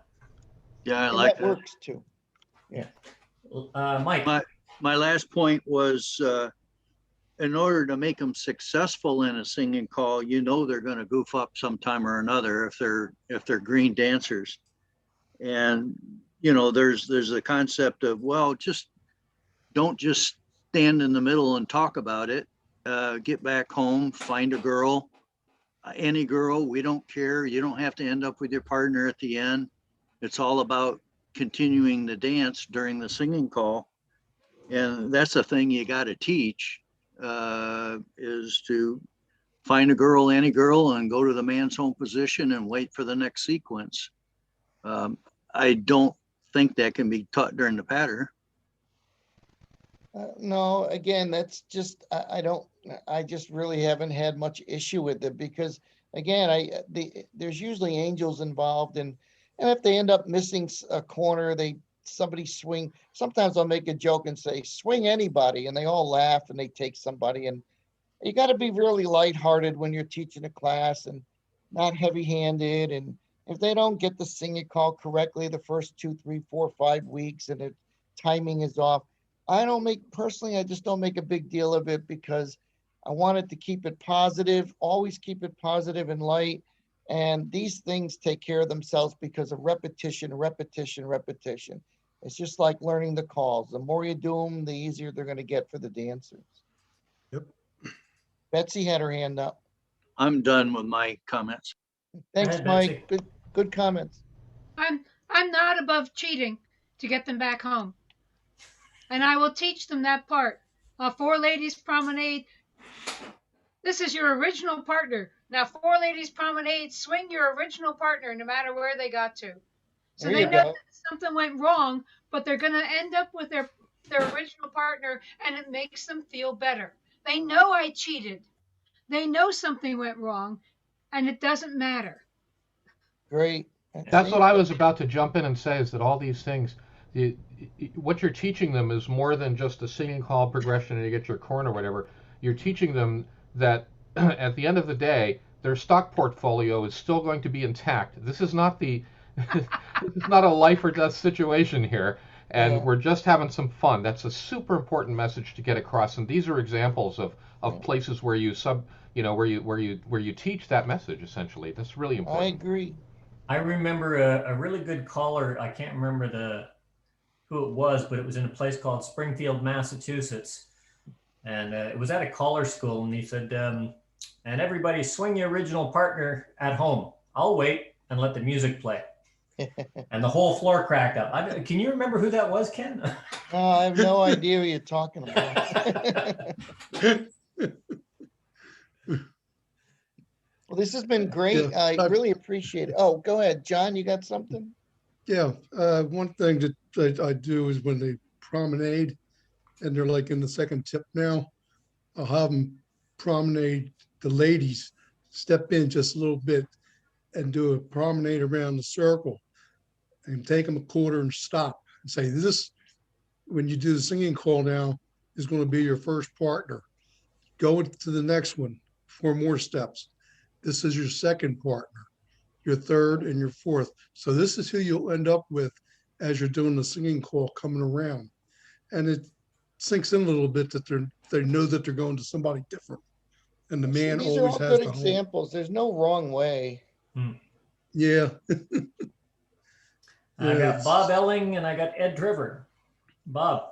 Okay, when I don't have these issues, when I'm doing a class, even on the first night, I'll say, Alaman left to the corner, walk by the partner, promenade the next girl home. Yeah. And I know now that we've done this session, it'll be a problem, but in the last 40 years, it's never been a problem. And I will do that in the patter. And by the time I get the singing call, my first 5 or 6 weeks of a beginner class is all right-hand lady progressions, because I don't have to do a swing. And it's just Alaman left, walk by one, and promenade, and they have no problem with it. Why should we create problems? Right. Or in with a 4 ladies chain 3/4 and promenade that girl home. You do that 4 times and you've done a rotation. Sure. Ed Trevor, you had a comment. How quickly do you teach make lines?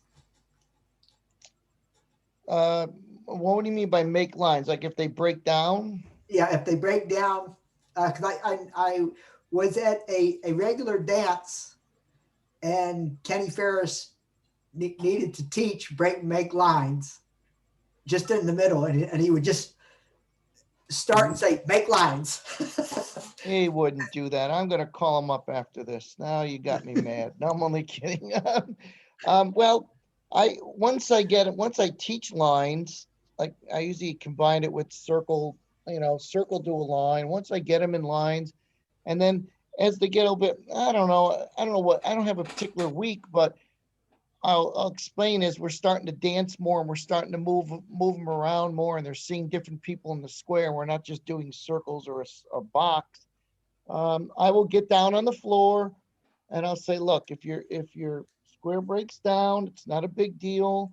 And I'll explain, headmen, go to head walls. I'll point out the walls, get the nearest lady next to you at this point. Don't try to run around and get somebody in particular.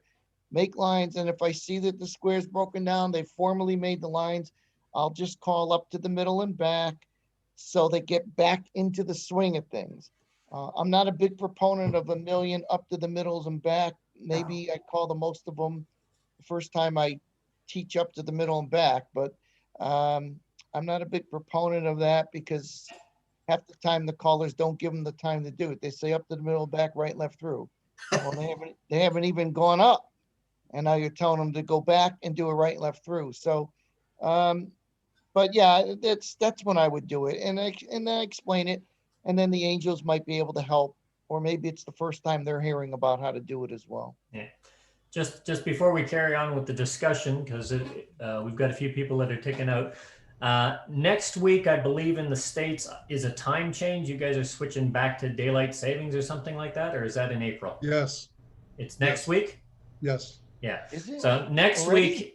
week, next week is the 14th of March. We've got Betsy Gotta coming in on programming, but next week is also a change to daylight savings time in the States, so that when I send the invitation out, just make sure that you note that there is a time change. Yes, Betsy? I think the time change in the States would be after the session. Yes, Saturday night. The time change in the States would be after the session, because the session for us is Saturday night. Okay, I just got noted that my meeting on the 14th is a time change, but I think they're talking about your 14th. It's a Sunday. Yeah. That'd be the 13th. Okay, so that's fine. Just wanted to make it aware of that. So the 14th, my 14th, your 13th, if you're in the States, is Betsy Gata on programming. And then there will be no sessions for 2 weeks after that. The 21st of March is my daughter's wedding, and my wife said I had to go that rather than do a Zoom session. And on the 28th, I've decided to postpone Barry's session on note services after talking with him, because there is a Caller Lab meeting that starts at about 7 a.m. and goes to O'Dark 100 all day on our 28th or your 27th of March. Yeah, so we'll have a 2-week break. So I've decided not to have a session on that, because I would prefer that everybody attend the Caller Lab online convention. This might be a way going ahead. We'll be back on the 4th of April with Mike Sikorsky on site calling versus site calling resolution. I'll send out the list to everybody, but Betsy's on next week. Ken, love the fact that you're staying. Stick around. It is absolutely fantastic to see you again. And like I said, I don't lie when I say Ken is one of those people that I say is not only legendary knowledge and experience, but he is a walking historical database, having learned his skills from the legends.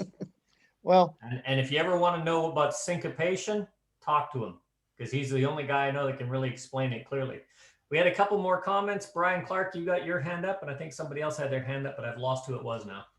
Okay, so this kind of has to do with teaching. Because and it's more of an anecdote of a time I got to spend with Ken. I recall in Louisville, Ken was doing a C1 workshop just before me. I was supposed to be calling directly after him. He was doing a C1 workshop, and then I got to follow him for the next 20 minutes after that. And I had no idea what I was going to do, so I decided that I would just step into the hall and see what it was Ken was doing a workshop on. And at the time, Ken was doing a workshop on littles and plenties. And he was basically going over the general definition and walking through how the call's done properly. And he basically took that entire floor and essentially gave them the encyclopedia of how to do plenties and littles. But from their very standard formations, and you know, we only had so much time. Yeah. So at that point, I decided that it would be really cool if what I would do is expand upon his workshop, and I took basically the littles and plenties that he was working on, and I took them and essentially turned them upside down and inside out and went completely nuts with it. And he watched afterwards, and it was fun, because it was like he set them up for me.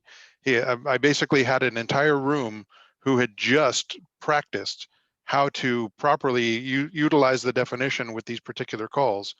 And then I applied that definition in almost every single conceivable position for the next 20 minutes. And I had a great deal of fun. So it's really nice to be able to follow somebody who, you know, essentially workshopped dancers in a proper way. And so essentially that's why it's so important to be able to know what you're doing. I think Betsy just made another note on another dot point to add in programming. Thanks, Brian. I don't remember. It may be a long session. I think we'll probably have you back for 2 or 3, Betsy. We good? Does anybody else have any more comments? Roz, down in, there you are. Gotcha. Just one or two questions. One, daylight saving, is that for Canada as well as America? Depends on where you are. Oh, okay. All right. And one other thing, when you're teaching, when I've taught before with classes, I always seem to find that the weaker dancers goes on holidays for 3 weeks and comes back and expects to join in. So they're really down there, and you've got the others that are really progressing well. How do you go with that situation? What do you do, or what do your callers do? You mean when they come back after the holiday? Yeah, Roz got kicked off when we asked that question. Oh. Because we've answered it, but please go ahead again. Oh, sorry. No, that's fine. You got kicked Well, off and you came back in. What Go I ahead. try to do is I explain to them that the class has moved on and they've missed a lot, but I'll work with them, you know, and we're happy to have them back. Would they mind that I would have them sit out the first tip, and then I would work in between brackets for them. Okay. Okay. I would literally get up and get a square together and then teach them. Now it's sort of a fast pace because they got to play catch up, and not that they have to do it all in one night, but I would work them, and then I might not have them dance the next tip, next bracket. I would call, and then I would get them up again. And I might do that for a whole night, depending on how much they've missed. Maybe by the end of the night or last two brackets, I'd get them in and then doing a very easy singing call based on, you know, what they know, and let them all go out on a good note. Okay. It's extra work. Whenever you got people coming back and you got to catch them up, I don't believe in throwing them in where the class is and just saying, well, we're going to, you know, we got to review these 5 calls. It's, you know, if it's 3-4 weeks, if it's a month later, just work with them in between the brackets or the tips, and you'll slowly bring them up. And within a week or two, they should be up to speed, provided they come back every week. Yeah. Okay, thank you. Bob, I know we have taken them into our own home as a 2 couple and gone through some things to try and catch them up. You could do that too, sure, depending on the call, absolutely. Okay. Bob Elling. Thank you. What I do in that situation is kind of the same. I like to ask them to come in early, work with another couple. But what I do is I try to get them involved with the whole group again. But what I teach a new call that the whole group has not had. And so it's new for everybody, you know, lets them dance that tip. And the group's not as offended about having done the calls they've just done. Then I make sure during the break we can throw in more of what they missed, and I teach another new call. And this tends to keep everybody happy all the time. But that's my approach. Yeah, but that's another way of doing it. See, there's all different ways. There's no right or wrong. What works for you and what works for your group to keep the dancers happy, and that's what it's about. Well, thank you so much, everyone. You've been wonderful. If anyone is serious about coming to the teaching school, email me. It's kenritucci@gmail.com. Would love to have you. It's a school specifically geared to teaching. Even if you've been teaching for a while, I've got, you know, Kip Garvey and Billy Harrison. They're really great instructors. There will be something, a lot that you could learn. I think a school is needed like this, especially coming out of COVID. And we're excited about it, and we'd love to have you. Yeah, I put the flyer up. So if you're in the States in St. Louis, August 26th to 29th, or if you know of some callers that could benefit from this, please pass it on. Have a look on Facebook and various other things, or send Ken an email. The flyers will be out on Facebook, usually in the Square Dance callers in training and newbie callers. So, and I can always email you a flyer too that you can download. Mel, thanks for having me. It's been great. Everybody, thank you so much. You've been a great audience. If you have questions on teaching or anything, feel free to email me at any time. If I can be of help, I certainly will. That's what I love to do. Thanks, Ken, and we'll definitely ask to get you back here. All right, and Betsy and everyone, Bob, everybody, thank you for your fine comments and your support. I appreciate it. Goodbye. Bye-bye. Anybody have any more questions? Like I said, we got the room open. It's open for general chat. Don't feel obligated that you have to stick around, but if you do want to, if not, we shall call it a day. Anybody have anything else they want to have a yarn about? Stop that share there. There we go. I guess not. Oh, yes, Jeff. Yeah, just that terminology is very important.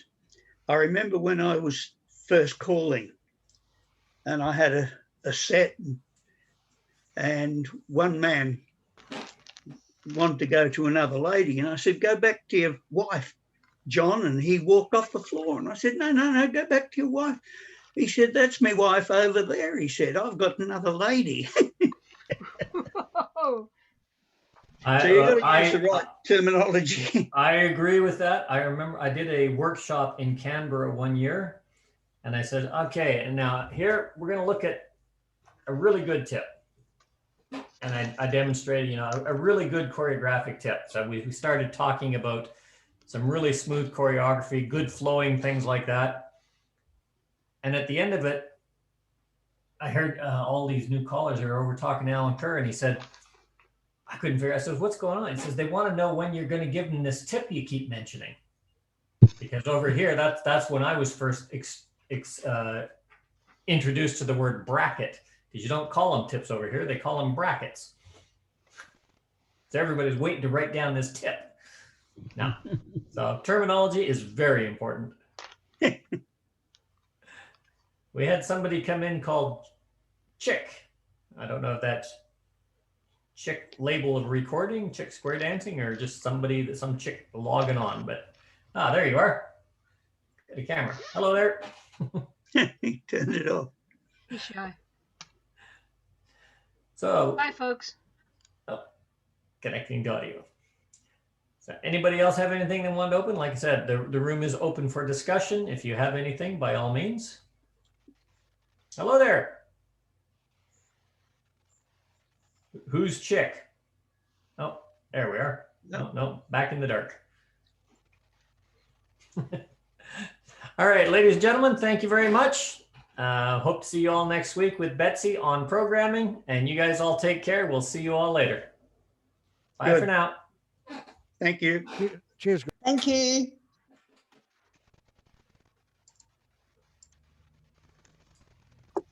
Thank you.